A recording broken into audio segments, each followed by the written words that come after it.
ये हमारा copper strip है जो बस बार बनाने वाले हैं, जो यूपीएस के लिए। तो ये देखिए सबसे पहले यहाँ पर 30 mm का, यहाँ पर 30 mm लेके 30 mm का पूरा हॉल मार चुके हैं। और आप चाहे तो 40 mm की भी मार सकते हैं, पर यहाँ पर भी हमने 30 mm को गैप करके हॉल मार चुका पूरा में। ये भी हॉल मार चुका है। अभी इसको फिक्स करने वाले हैं यहाँ पर।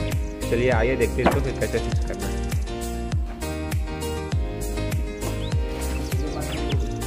और अभी हमको यहाँ पर इसको इसे फिक्स करना है। ये हमारा जो वायर आया हुआ है यहाँ से मेरे आया हुआ है, इसको यहाँ पर भी फिक्स करना है। चलिए आइए देखिए तो कैसे फिक्स किया जाता है।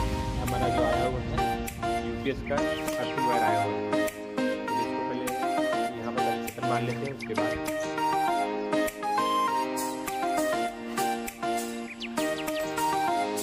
ये हम मार्किंग पहले मार दे रहे हैं कनेक्शन के लिए।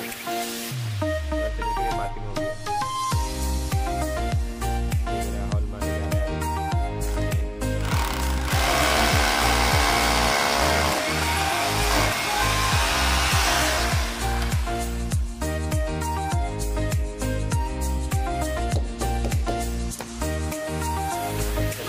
यहाँ पर पाइप हिलेगा नहीं। ये हमारा कसना शुरू कर दिया स्क्रूड्राइवर से। बाद यहाँ पर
जो पर्स आया हुआ है इसको इसमें सिलेक्ट कर दें।